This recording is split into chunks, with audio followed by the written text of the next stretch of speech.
네. 책보다 책 이야기에 진심인 사람들이 모였습니다. 책을 읽고 이야기를 나누다 결국 책에 잡힌 독서 모임장들이 나누는 책 이야기. 독서 모임장들 책 잡힌 사이 시작합니다. 와. 네, 안녕하세요. 저는 평일에는 브랜드 컨설턴트, 주말에는 독서 모임장으로 활동하는 캡 선생입니다. 책으로 세상의 실마리를 발견하는 세실입니다. 안녕하세요. 그냥 나혜입니다. 네, 오늘은 그 책 이야기에 앞서서 저희 팟캐스트 댓글을 달아주신 멤버분들 이야기를 좀 하고 갈까 봐요. 네, 소중한 댓글을 달아주신 멤버분들의 댓글을 하나씩 읽어보도록 하겠습니다. 네, 일단 첫 번째 팟빵에 있는 댓글인데요. 노예민님이 달아주신 목소리가 아니라 목소리 멋지고. 네, 목소리도 맞고 댓글이신데요. 세 분 목소리 ASMR이네요. 완전 하트. 그치만 잠든 건 아니에요. 히히. 함께 수다 떠는 기분 즐거웠습니다. 다음 모임도 기대할게요. 라고 달아주셨습니다. 네, 잠드셔도 됩니다. 잠드시면 안 되는데. 그리고 3월 1일자에 덕이덕이70님이 달아주신 댓글인데요. 독서 모임 초보인데 제가 했던 고민들에 대한 답을 들은 것 같아 힘이 납니다. 목소리와 분위기가 너무 좋아 구독과 좋아요 꾹 누르고 주변에 홍보 중입니다. 앞으로가 기대되네요. 라고 아주 감사한 댓글을 또 나눠주셨습니다. 그래서 귀로 듣는 독서 모임이 힘이 되셨다니 또 저희의 그 독서 모임이 문턱값을 낮춰줬다니 너무나 기쁩니다. 네, 감동이네요. 네. 정말요. 이 감동을 이어받아서 제가 책 소개해드리겠습니다. 네. 오늘의 책은 로버트 기요사키의 부자 아빠, 가난한 아빠입니다. 아마 모든 분들이 책 제목은 한 번쯤 들어보셨을 것 같은데요. 제가 궁금해서 찾아보니까 1997년 미국에서 처음 출간된 이래 전 세계 51가지 언어로 109개국에서 출판되어 4천만 부가 팔렸는데 우리나라에서만 350만 부가 팔렸다고 합니다. 그 정도로 경제 경영 서적 중에는 가장 잘 알려진 그리고 여전히 잘 팔리고 있는 책입니다. 이 책은 제목이 강렬한데요. 저자가 성장하면서 영향을 받은 두 명의 아빠를 의미합니다. 한 사람은 저자의 친아버지로 높은 학력을 지녔지만 경제적으로 어려움을 겪었던 가난한 아빠이며 다른 한 사람은 친구의 아버지로 공식적인 교육은 부족했지만 사업과 투자로 성공한 부자 아빠입니다. 부자 아빠가 실존 인물인지 가상의 인물인지에 대한 논란이 있다고 하네요. 아무튼 이 두 아빠의 대비를 통해 저자는 부자가 되기 위한 사고방식과 재정 관리의 중요성을 강조합니다. 가난한 아빠는 안정적인 직업과 고정 수입을 중시하며 전통적인 교육과 경력을 추구했습니다.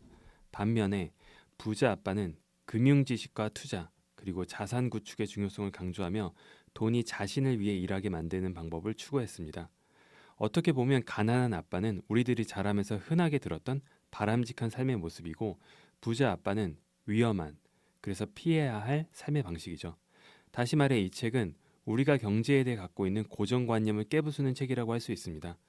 요새는 그래도 20대부터 주식 투자, 부동산 투자에 대한 관심이 있는 분들이 많은 것 같은데 저조차도 20대 때는 주식하면 패가 망신한다라는 말을 들은지라 저에게도 꽤나 신선하고 충격적이었던 책입니다. 그래서 오늘 이 책에 대한 질문을 한번 나누면 좋을 것 같은데요. 제 질문 한번 먼저 이야기 나누면 좋을 것 같아요. 네. 제가 좀 갖고 온 질문은 책에서 원하는 일을 이룬 사람을 찾아 점심 식사를 함께하며 비결과 조언을 구하라고 하는데 두 분 이러한 경험이 있는지 그리고 가능하다면 누구를 초대해서 조언을 좀 얻고 싶은가 좀 이게 궁금하네요. 저는 없어서 이게 두 분은 좀 자주 하시잖아요. 이런 커피챗이나 이런 그러니까 뭔가 좀 이렇게 제안 같은 걸 좀 많이 하시잖아요. 그래서 저는 두 분의 얘기를 듣고 어떤 분을 이게 멘토인 거잖아요. 그렇죠? 그래서 멘토를 어떤 사람을 멘토로 생각해야 할까에 대해 고민해 보려고 하는데 세실님은 원하는 일을 이룬 사람, 저는 종종 있었던 것 같아요. 그게 그 금융 공부 처음 시작할 때는 이제 책이나 유튜브 영상 같은 거 보고 좀 뵙고 싶은 분 있으면 메일을 보내본다든지 정말 엉성한 메일을 보내본다든지 혹은 그분이 책을 출간했을 때 북토크를 뭐 찾아간다든지 그리고 거기서 좀 감사의 편지나 엽서 같은 걸 적어 놓으면 예전에 아기곰 선생님이라는 또 유명한 분이 계시는데 그분 경우에는 메일 주소 하나 남겨놓고 가라 이렇게 해서 또 연결돼서 우와. 만났던 적도 있고 그래서 그렇게 해서 그 뭐 대단한 질문은 아니지만 만나서 뭐부터 하면 될지 저의 상황 같은 것들을 이야기하면서 좀 자기 객관화하는데 도움이 많이 됐던 경험이 있어요. 그러니까 세실님 같은 경우는 그래도 적극적으로 이렇게 하시는 것 같은데 제 단점 중에 하나가 누구한테 도움을 잘 못 청해요. 약간 이게 뭐랄까 민폐를 끼친다고 생각을 해서 그런 건지 뭔지 모르겠는데 근데 어느 날 제가 그 얘기를 듣고 많이 깨우쳤는데 그 아들과 아버지의 일화가 있어요. 그러니까 아들이 되게 열심히 뭘 만들고 있었대요. 근데 아버지가 매일매일 보면서 최선을 다하고 있니? 묻고 가고 아들은 최선을 다하고 있다고 계속 얘기를 했대요.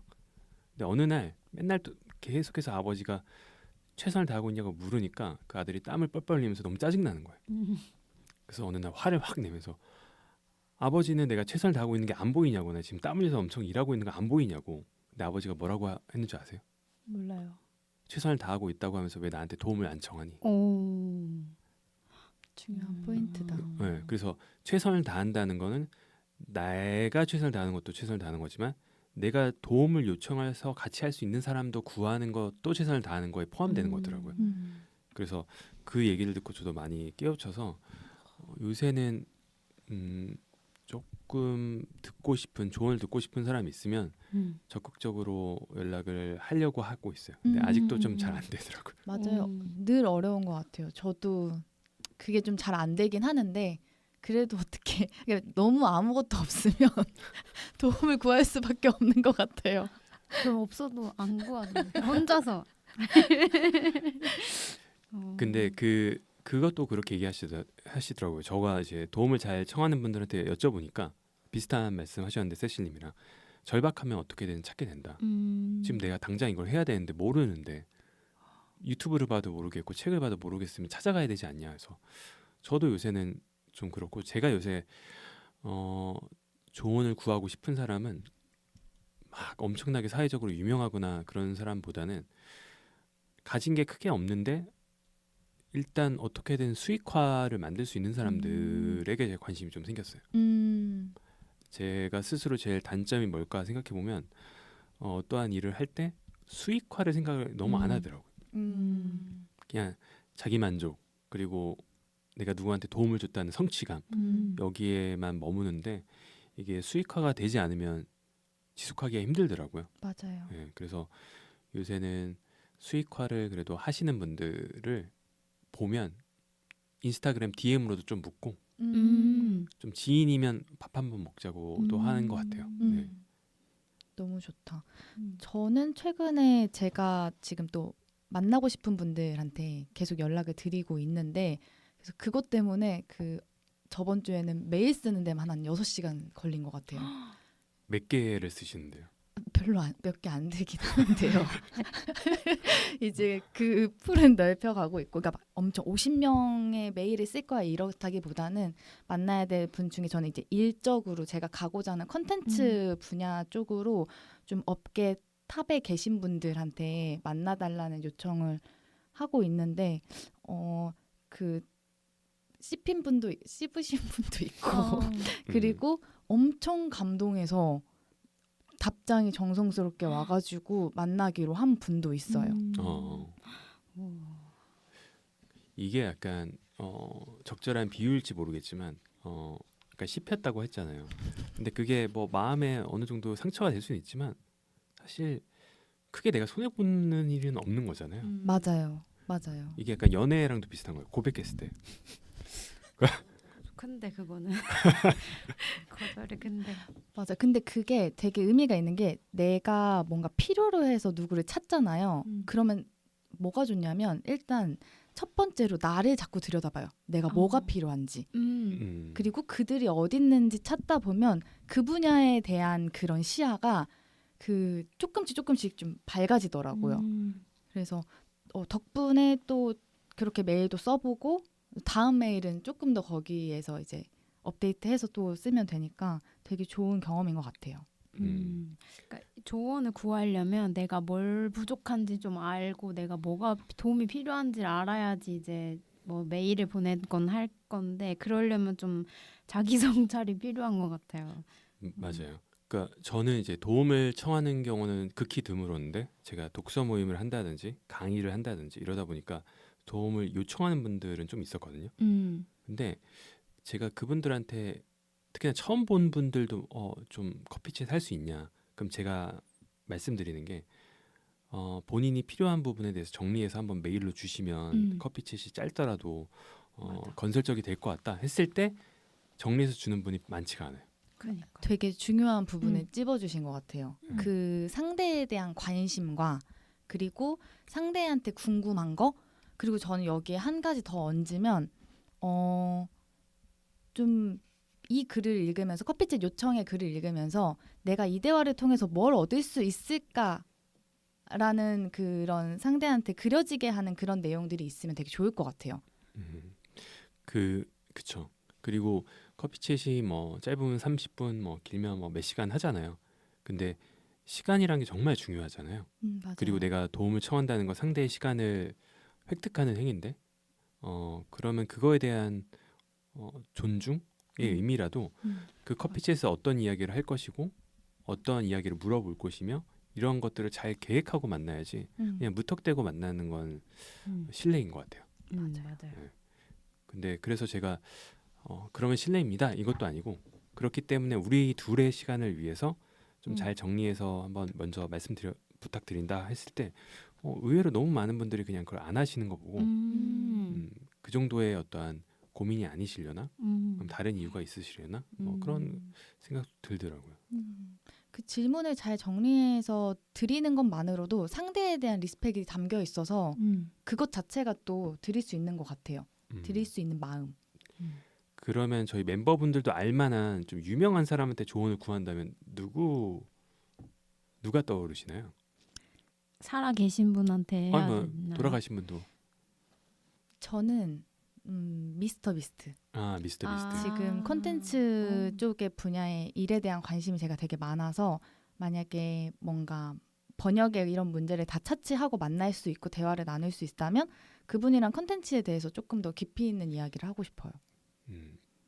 저는 이번 주에 오프라인 독서 모임을 하는 책인데 그 미치지 않고서야 미노아 고스케 이 사람을 한번 만나보고 싶어요. 왜냐하면 이 사람이 되게 특이하잖아요. 네. 책을 읽어보면 이렇게 별난 사람이 하는 느낌이 있거든요. 심지어 제가 제일 놀랐던 거는 그 사람을 위해서 일하는 사람들이 있는데 그 사람들이 돈을 내고 그 사람을 위해서 일해요. 그러니까 같이 기획을 한다는 행위가 즐겁기 때문에 내가 일을 하지만 돈을 주고서라도 이 사람과 일하고 싶다. 그러니까 이러한 구조를 만든 분이라서 어떻게 하면 그렇게 사람들에게 그런 의미를 줄 수 있는 거지?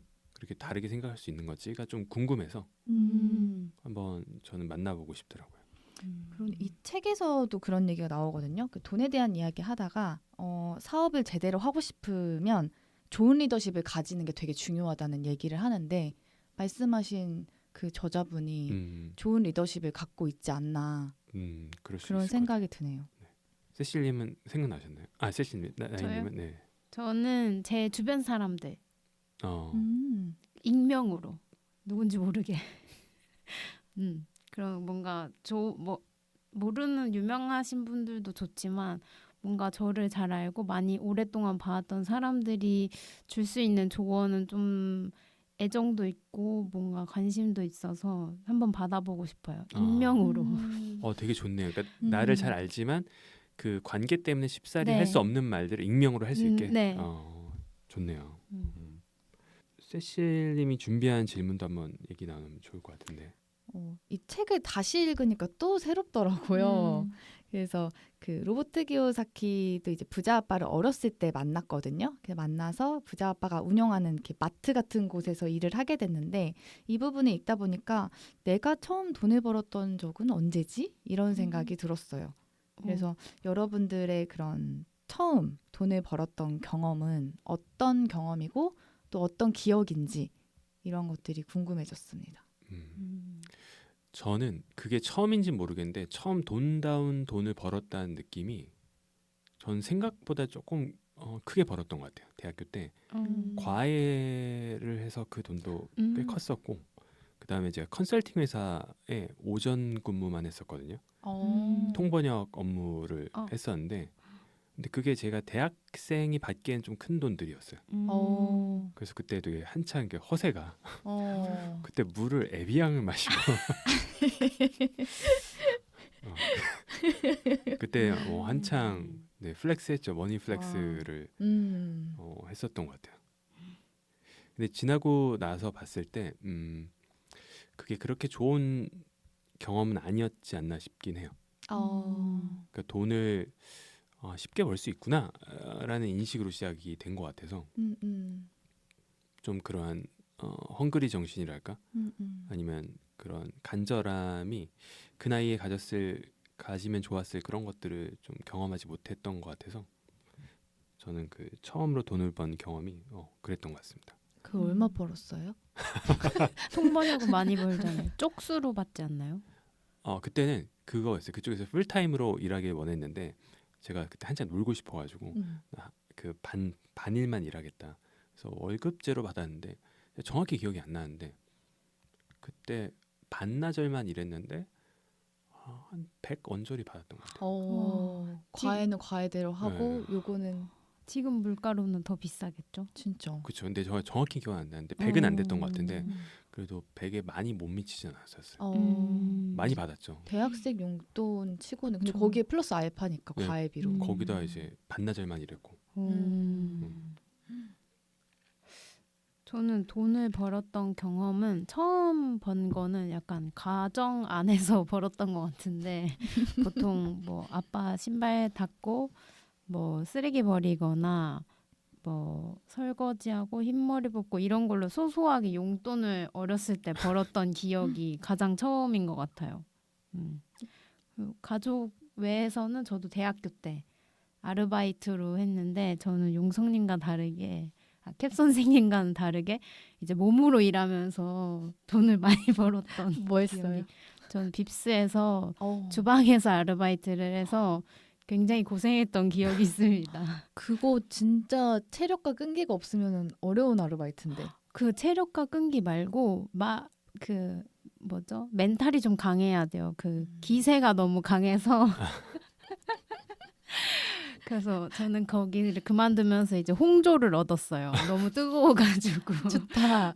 힘들죠, 빕스. 너무 힘들었어요. 근데 제가 떠오르네요. 그 이후에 제가 좀 빡센 아르바이트를 좀 많이 했네요. 제가 혹시 그거 아세요? 자판기에 음료수 넣는 아르바이트? 몰라요. 그 자판기가 이제 열면 구멍이 한 8개 있거든요. 네. 거기에 딱 음료수를 채워 넣는데 네. 제가 다니던 대학이 엘리베이터가 없는 건물인데 한 7층까지가 있었어요. 그럼 이제 그거를 막 몇 박스씩 이고 가가지고 넣고 그리고 끝나면 그 학생 식당 가서 식기세척하고 그리고 뭐 이삿짐 센터에서 갑자기 막 알바 나오면 거기서 하고 그랬네요. 그 처음 빼고는 다 힘든 거 그러니까요. 하셨네요. 갑자기 저 잊었나 봐요. 아름다운 것만 남겨놨어. 힘들었던 기억을 삭제했었나 봐요. 그런 걸 했었네요. 네. 세실님은 저는 이제 제가 재수를 했어가지고 재수를 하고 재수하면서 이렇게 늘 마음이 무겁잖아요. 돈을 네. 썼으니까. 그래서 좀 돈을 많이 벌어야겠다 싶어서 지금 점장님한테 참 죄송하긴 한데 제가 에뛰드 하우스라는 화장품 매장에 갔어요. 근데 일을 똑같은 분량으로 해도 아르바이트는 시급제로 돈이 한 달 일해도 적고 맞아요. 여기 정규직은 돈을 많이 받더라고요.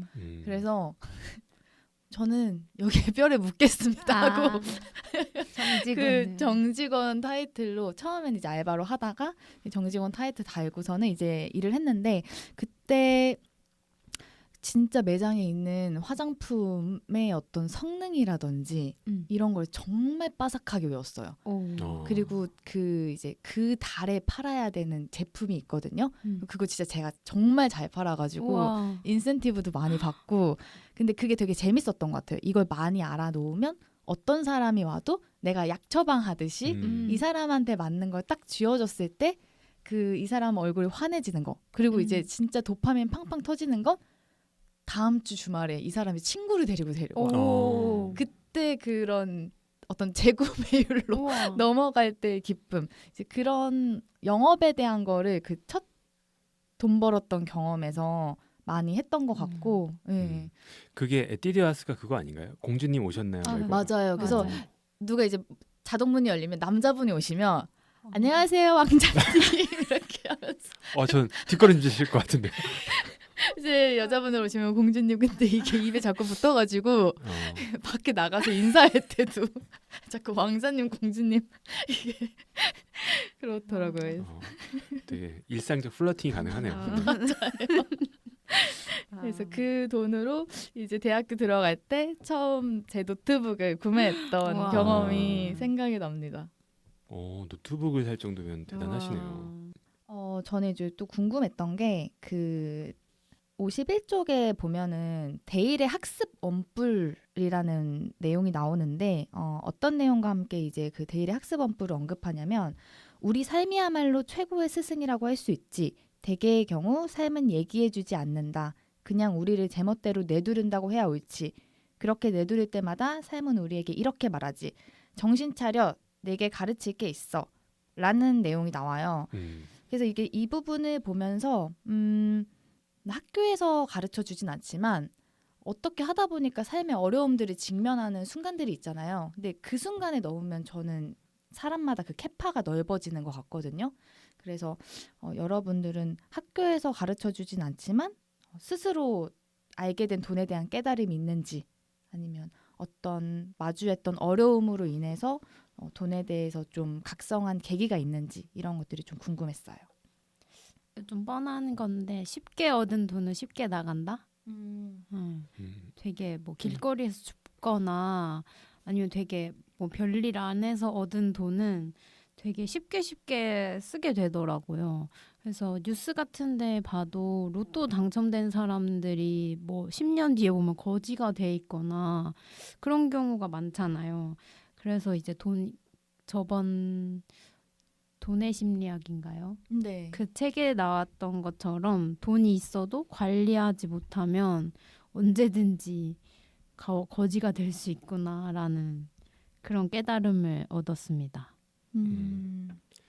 저는 그 자신감이랄까 좀 이렇게 안전한 느낌을 주는 건 돈 그 자체가 아니라 내가 돈을 벌 수 있다는 확신이 더 스스로를 좀 단단하게 해주는 것 같아요. 그러니까 그 확신이 없는 상태에서 돈이 벌리면 계속 불안할 것 같고 돈이 없더라도 나 돈 벌 수 있어. 그래서 그런 거 되게 많잖아요. 그 돈을 많이 번 분들이 이제 강의를 하거나 유튜브 콘텐츠에서 보면 그런 질문들을 요새 해외에서 많이 하던데 다시 당신이 빵원 영원으로 왔을 때 어떻게 하실 거냐 그랬을 때 전혀 두려움 없이 그때는 이것부터 다다닥 하겠다. 그러니까 본인만의 어떠한 그 체계와 시스템이 있고 그렇기 때문에 본인들은 크게 두렵지 않다고 얘기를 하는데 저도 그런 것 같아요. 제가 이렇게 하면 돈을 벌 수 있구나라는 생각이 들었을 때는 수중에 얼마가 있든 크게 불안하지 않았는데 그 믿음이 좀 흔들릴 때는 돈이 있더라도 좀 되게 불안해지더라고요. 맞아. 대부분의 사람들이 어떤 돈에 관련해서 불안할 때가 나이는 들어가는데 앞으로 뭐 먹고 살지라는 생각이 들면 불안해지는 거잖아요. 얼마를 갖고 있건 간에. 그래서 중요한 거는 돈 그 자체가 아니라 나한테 돈을 벌 수 있는 어떠한 시스템과 능력과 어떠한 계획이 있는가? 저는 그런 생각이 들더라고요.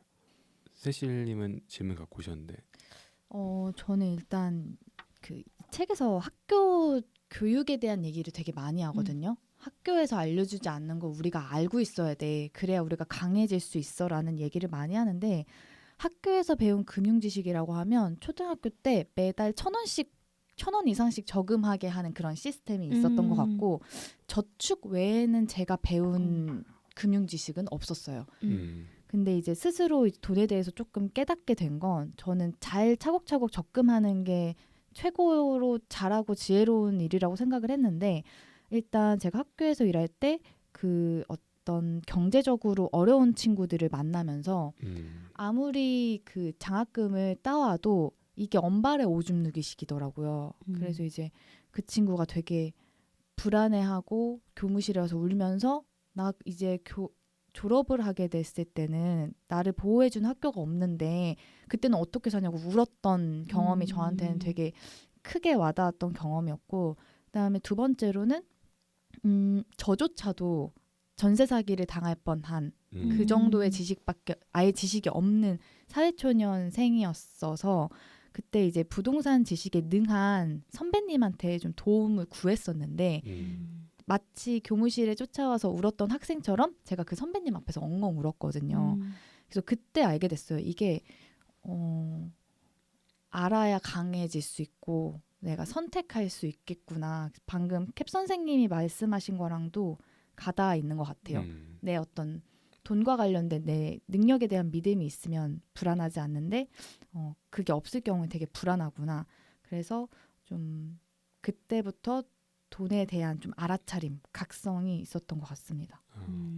아, 저도 그런 게 있네요. 저도 그 공군 장교 생활 때 그때 제 동기들이 거의 다 미국, 영국에서 이제 공부하는 친구였어요. 제가 통역 특기여서. 근데 그때까지만 해도 저도 이제 저축 정도만 이제 돈을 모을 수 있는 방법이라고 생각을 했었는데 그 친구들은 되게 적극적으로 투자를 하더라고요. 뭐 선물, 옵션 뭐 이런 것까지 해서. 근데 그때 그 친구들 얘기를 들으면서 또 대화를 나누면서 깨달은 거는 아, 돈이 녹아내리는구나. 통장에 돈이 찍혀 있지만 그거는 이제 줄어들지 않지만 그 돈의 가치는 되게 빠르게 줄어들고 있는데 이걸 내가 몰랐구나. 그때부터 저도 투자에 좀 관심이 생겼던 것 같아요.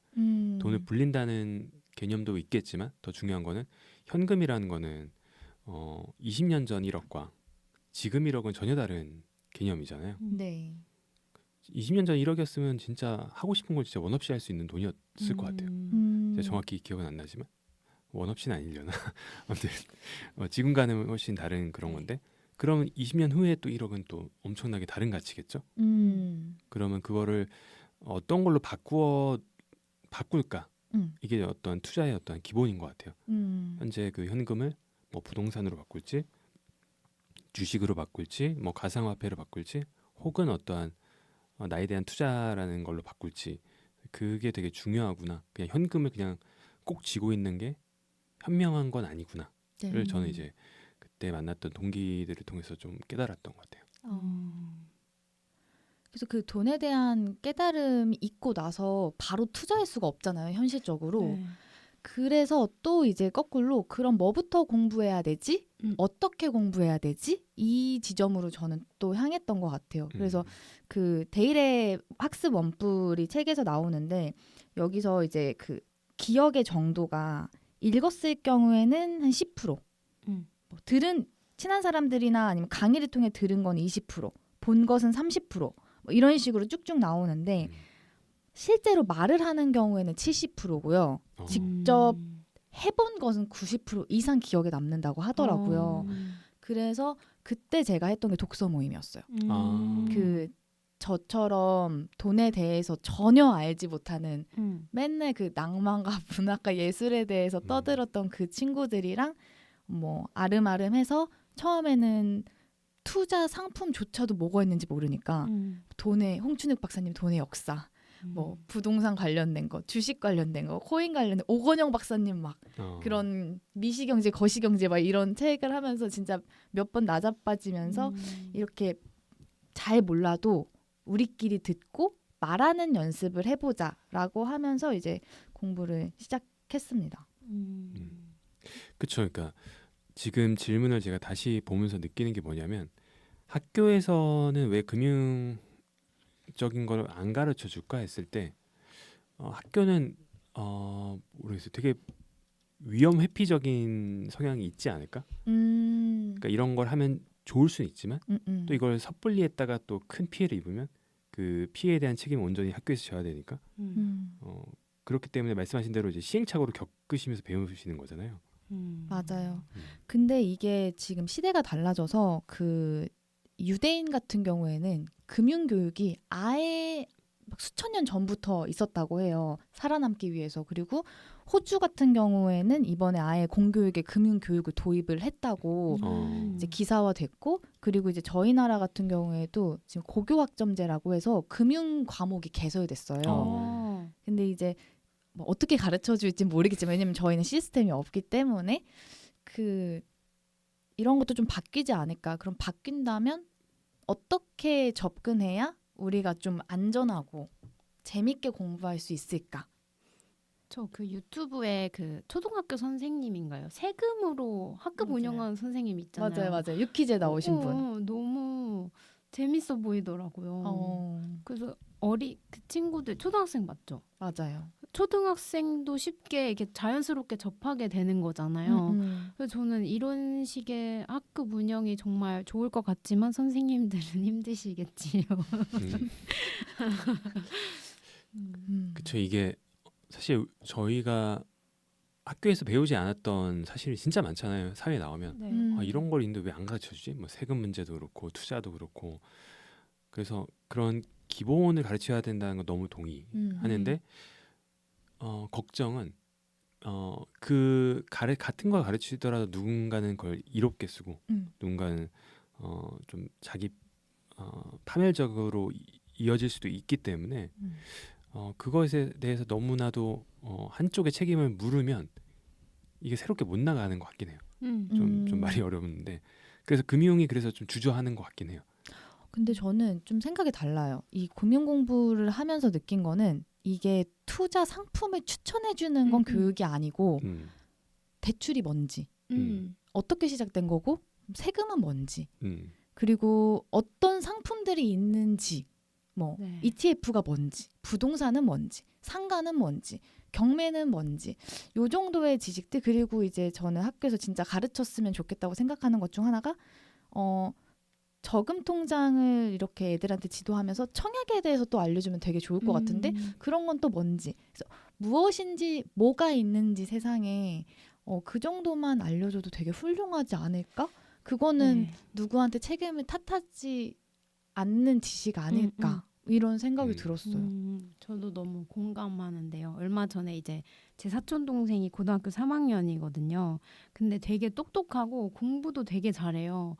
그래서 무슨 얘기를 하다가 뭐 너 계좌번호 불러봐. 내가 뭐 돈 보내줄게 이렇게 얘기했어요. 그랬더니 언니 나 계좌가 없어 이러는 거예요. 그래서 너가 왜 계좌가 없어? 너 통장 있잖아. 그러니까, 통장이 계좌야? 이러면서 그래서 그거 듣고 좀 충격을 먹었습니다. 네.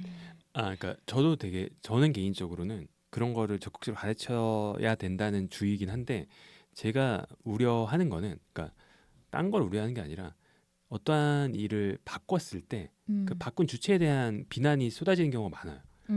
지금 말씀하신 맞아요. 거를 다 가르치면 학생 입장에서는 상당수는 그래서 이거 하는 게 좋아 아니야라는 그 물음표가 들 수밖에 없거든요. 그 교실 내에서도 질문을 할 거고 그럼 이제 선생님이 그건 너가 알아봐라고 할 수는 없는 거잖아요. 그거는 너가 커서 알아봐가 맞지 않나요? 그러니까 뭘 해야 될지 안 해야 될지. 왜냐하면 투자에 관심이 없는 사람들한테 기본적인 정보를 가르쳐줬을 때 제일 먼저 나오는 그럼 뭘 해야 돈 벌어요? 뭐 어떤 거 투자해야 돼요? 관점이 조금 다른 것 같은데 저는 돈을 버는 방법의 금융교육이 아니라 내가 가진 것을 잃지 않는 수준의 최소한의 금융교육을 이야기한 거였어요.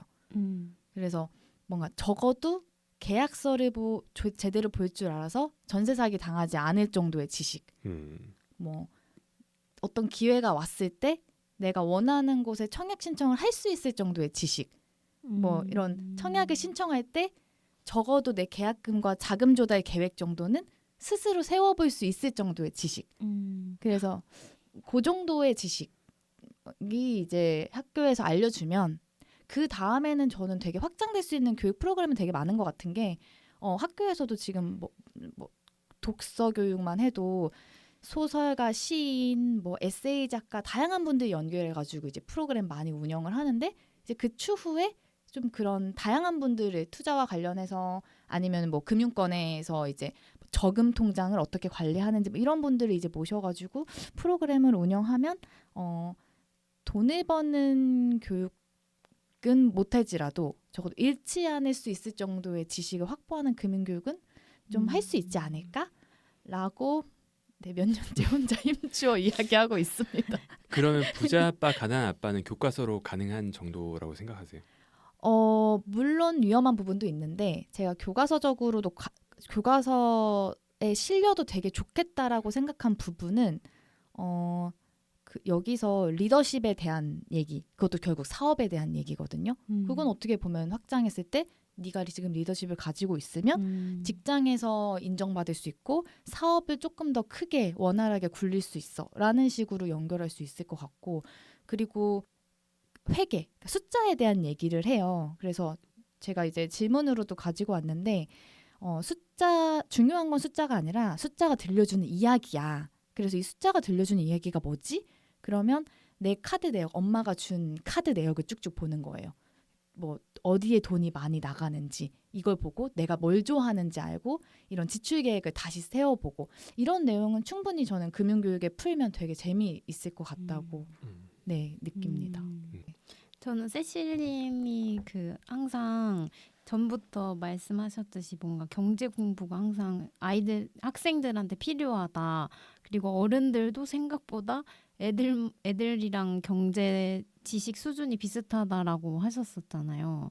그래서 저는 그 얘기를 듣고 진짜 세실님이 뭔가 어른을 위하지만 되게 고등학생 아니면 중학생 수준의 그런 경제 뭔가를 열어줬으면 좋겠다 맨날 그런 소망을 갖고 있었거든요. 그래서 저만 그런 줄 알았는데 이제 이런 얘기를 주변 친구들이랑 얘기를 나눠보고 나서는 걔네들도 이제 경제 공부에 관해 정말 잘 모르고 자기도 이거를 배우고 싶은데 어디서 어떻게 혼자 공부해야 될지도 모르겠고 누가 가르쳐줬으면 좋겠다라는 그런 니즈가 있더라고요. 그래서 좀 이런 교육이 어렸을 때부터 좀 있었으면 좀 좋지 않았을까 하는 생각이 들어요. 그렇죠. 근데 이게 참 경제, 금융 뭐 이런 계통이 필요하다는 걸 알면서도 어느 지점까지 가르쳐주고 어떻게 가르쳐야 하는 게 상당히 어렵겠구나. 이게 쉬운 얘기가 아니겠구나. 맞아요. 라는 생각을 해요. 네. 그래서 그 책에 이런 얘기 나오더라고요. 그래서 공부 막 괄호 열고 공부할 게 정말 많다 막 이런 얘기가 덜어 나오는데 그래서 재미가 중요하다는 게 나와요. 재미있어야 되고 너무 많지만 거기서 작은 걸 가지고 와서 어떻게 하면 재미있게 할 수 있을지. 그래서 만약에 학교에서 하게 된다면 교사들이 재밌어 하는 부분을 모아가지고 고민해보는 것도 좋은 지점이에요. 그리고 가장 필요한 거를 가장 재밌게 어떻게 연결할 수 있을지 고민하면 좋지 않을까. 뭐 이런 생각도 해봤습니다. 아무튼 오늘 너무 갑자기 내가 힘줘서 막 흥분해서 얘기했어. 저 재미 얘기해서 지금 생각난 건데 이분이 만드신 게임 있잖아요. 캐시플로우 게임. 그거 너무 재밌어요. 맞아요. 로버트 기요사키가 어떻게 하면 재밌게 이걸 알려줄 수 있지? 자본주의를? 그 자본주의를 알아야 된다라고 캡 선생님도 말씀하셨잖아요.